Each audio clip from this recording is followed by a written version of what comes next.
ஏசாயா அதிகாரம் 17. தமஸ்குவின் பாரம். இதோ, தமஸ்குவானது நகரமாயிராமல் தள்ளப்பட்டு பாழான மண்மேடாகும். ஆரோவேரின் பட்டணங்கள் பாழாய் விடப்பட்டு மந்தைகளின் வெளியாயிருக்கும். மிரட்டுவார் இல்லாமல் அவைகள் அங்கே படுத்துக்கொள்ளும். அரண் எப்பிராயிமையும் ராஜாங்கம் தமஸ்குவையும் விட்டொழியும். இஸ்ரவேல் புத்திரனுடைய மகிமைக்கு நேரிட்டது போல சீரியாவில் மீதியாய் இருப்பவர்களுக்கும் நேரிடும் என்று சேனைகளின் கர்த்தர் சொல்லுகிறார். அக்காலத்திலே யாக்கோபின் மகிமை குறைந்து போம், அவனுடைய கொழுத்த தேகம் மெலிந்து போம். ஒருவன் ஓங்கின பயிரை அறிந்து தன் கையினால் கதிர்களை அறுத்து ரெப்பாயிம் பள்ளத்தாக்கிலே கதிர்களை சேர்க்கிறது போலிருக்கும்.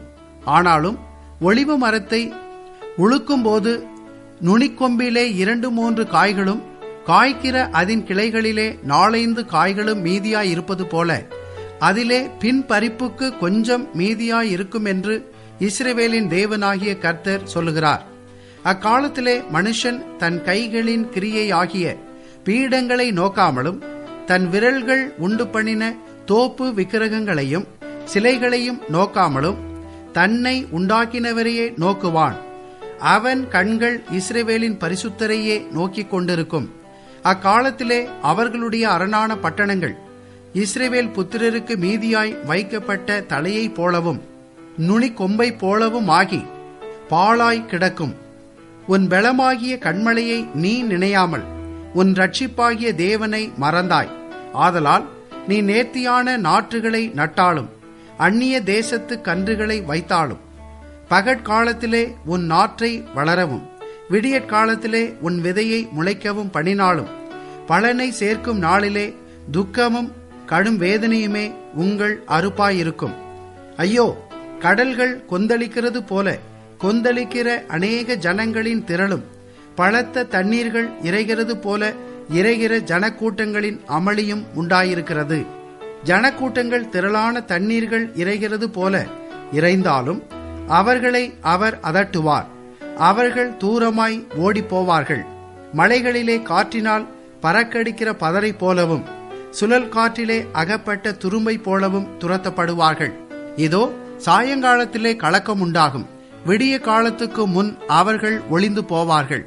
இதுவே நம்மை கொள்ளையாடுகிறவர்களின் பங்கும் நம்மை சூறையாடுகிறவர்களின் வீதமுமாயிருக்கும்.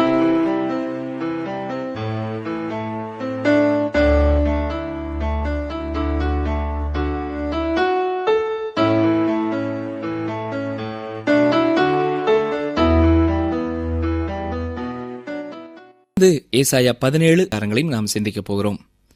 இதில் தமஸ்கு மற்றும் எப்ராயிமை குறித்த பாரத்தையும் எத்தியோப்பியாவின் நதிகளுக்கு அக்கறையிலே இருந்த தேசத்தை குறித்த பாரத்தையும் பார்க்கிறோம். சீரியாவில் உள்ள மிகவும் முக்கியமான நகரம் தமஸ்கு. இன்றும் இது அவ்விதமே புகழ் பெற்று விளங்குகிறது. இதை உலகின் மிகவும் பழமையான நகரம் என்று அநேகர் அழைக்கிறார்கள். ஒருவேளை இன்று அநேக நாடுகளிலே தங்கள் நாட்டில் உள்ள குறிப்பிட்ட ஒரு நகரமே மிகவும் பழமையான நகரம் என்று கூறினாலும் இந்த தமஸ்குவே மிகவும் பழமையான நகரம் என்று நாம் சொல்லலாம். இன்றும் அது சிறப்புடன் திகழ்கிறது. ஒருவர் இந்த நகரத்தை குறித்து எழுதும் பொழுது மற்ற எல்லா நகரங்களையும் விட இந்த நகரமே அதிகமாக அழிக்கப்பட்டிருந்தாலும் இது மீண்டும் சாம்பலில் இருந்து எழுந்து இன்றும் நிற்கிறது என்று சொல்கிறார். அதே வேளையிலே இங்கு தமஸ்கு என்று வேதத்திலே குறிப்பிடுவது சீரியா தேசம் முழுவதையும் குறிக்கிறது. இப்ராஹிம் என்பது இஸ்ரவேலின் கோத்திரங்களிலே ஒன்று. அதே போல ஒரு நகரத்திற்கும் இதே பெயர் சொல்லப்படுகிறது. அது மட்டுமல்ல, இது ஒரு மலையின் பெயரும் கூட. மேலும் இது ஒரு நபரின் பெயரும் கூட. இப்ராஹிம் என்று வேதத்திலே சொல்லப்படும் பொழுது அது பெரும்பாலும் வட இஸ்ரவேல் தேசத்தையும் அதில் உள்ள 10 கோத்திரங்களையும் குறிக்கிறதா இருக்கிறது. ஓசியா தீர்க்கதரிசி ஓசியா 4 அதிகாரம் 16-17 வசனங்களிலே இவ்விதமாய் சொல்கிறார். இஸ்ரவேல் அடங்காத கிடாரியைப் போல் அடங்காதிருக்கிறது. இப்பொழுது கர்த்தர் அவர்களை விஸ்தாரமான வெளியிலே ஆட்டுக்குட்டியைப் போல் மேய்ந்து அலைய பண்ணுவார். எப்ராயிம் விக்கிரகங்களோடு இணைந்திருக்கிறான், அவனை போகவிடு என்கிறார்.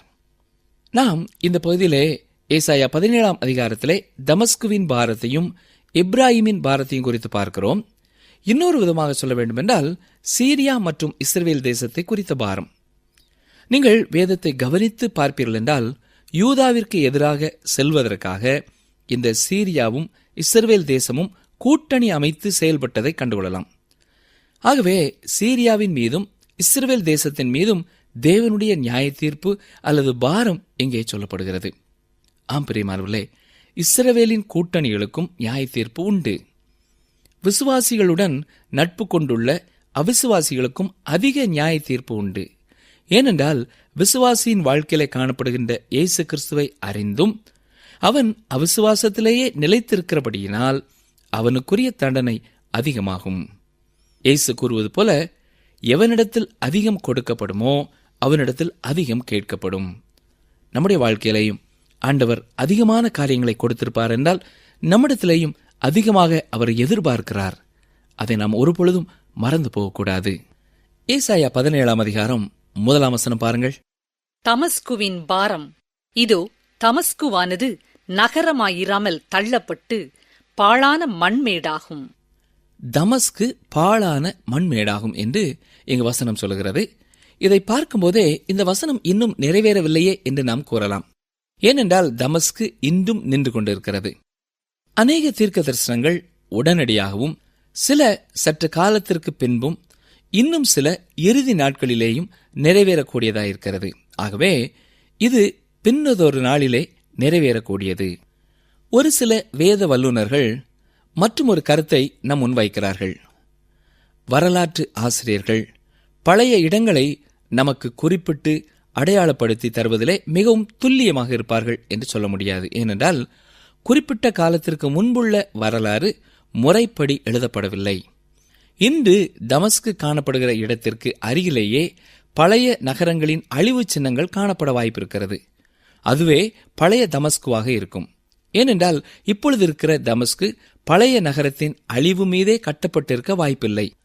அதன் அருகிலேயே அல்லது மற்றொரு இடத்திலேயே கட்டப்பட்டிருக்க வேண்டும். ஆகவே இப்பொழுது இருக்கிற தமஸ்கு வேறு என்று சொல்கிறார்கள்.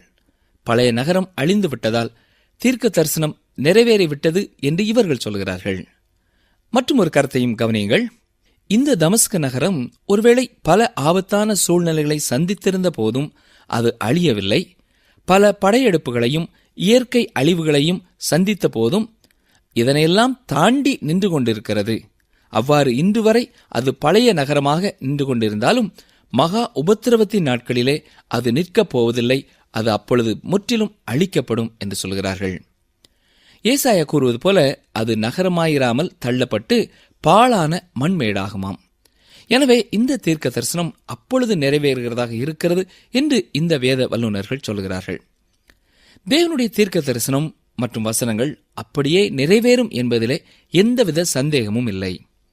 அன்பான சகோதரனே, சகோதரியே, உங்களுக்கும் கர்த்தர் ஒரு வாக்குத்தத்தம் கொடுத்திருப்பார் என்றால் விசுவாசத்தோடு காத்திருங்கள். காலம் கடந்து போகிறதே என்று வருந்தாதிருங்கள். சோர்ந்து போகாதிருங்கள். விசுவாசத்திலே குன்றி போகாதிருங்கள். தொடர்ந்து வாக்கு கொடுத்த வல்லமையுள்ள ஆண்டவரையே நோக்கி பார்த்து, ஆண்டவரே, நீர் இந்த வாக்குத்தத்தத்தை என்னுடைய வாழ்க்கையிலே நிச்சயம் நிறைவேற்றுவீர், அதற்காக உமக்கு ஸ்தோத்திரம் என்று சொல்லுங்கள். நீங்கள் விசுவாசத்திலே வளர முடியும். தொடர்ந்து ஏசாயா 17 அதிகாரம் 2 வசனத்தை பார்ப்போம். ஆரோவேரின் பட்டணங்கள் பாழாய் விடப்பட்டு மந்தைகளின் வெளியாயிருக்கும், மிரட்டுவாரில்லாமல் அவைகள் அங்கே படுத்துக்கொள்ளும். ஆரோவேரின் பட்டணங்கள் என்பது தமஸ்குவை சுற்றியுள்ள பகுதியை குறிக்கிறது. இதுவும் அழிக்கப்படும். இந்த அழிவு ஒருவேளை முன்பு நடந்திருந்தாலும் மீண்டும் அது அழிவை சந்திக்கும். ஏசாயா 17:3 அரண் எப்ராயிமையும் ராஜாங்கம் தமஸ்குவையும் விட்டொழியும். இஸ்ரவேல் புத்திரருடைய மகிமைக்கு நேரிட்டது போல சீரியாவில் மீதியாய் இருப்பவர்களுக்கும் நேரிடும் என்று சேனைகளின் கர்த்தர் சொல்கிறார். வட இஸ்ரவேல் தேசம் தமஸ்குவின் பாரத்தை பகிர்ந்து கொள்ள வேண்டியது அவசியம். ஏனென்றால் அது தமஸ்குவோடு கூட கூட்டணி வைத்திருந்தது. 2 ராஜாக்கள் 15 அதிகாரம் 29 வசனத்திலே பார்க்கிறது போல இந்த 2 தேசமும் அசீரியா ராஜாவாகிய திகிலாத் பிலேசரால் முற்றுகையிடப்பட்டிருந்தது. அசீரியாவின் ராஜாவாகிய சல்மனாசார் இஸ்ரவேலுக்கு எதிராக வந்து அதை சிறைப்பிடித்துக் கொண்டு போனான் என்று 2 ராஜாக்கள் 17 அதிகாரம் 6 வசனத்திலே பார்க்கிறோம்.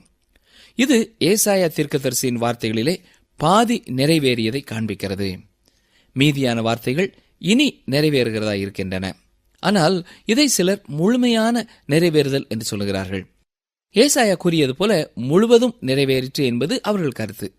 ஆனால் இது பாதி நிறைவேறுதலே என்று கருதுவதே சிறந்ததாய் காணப்படுகிறது.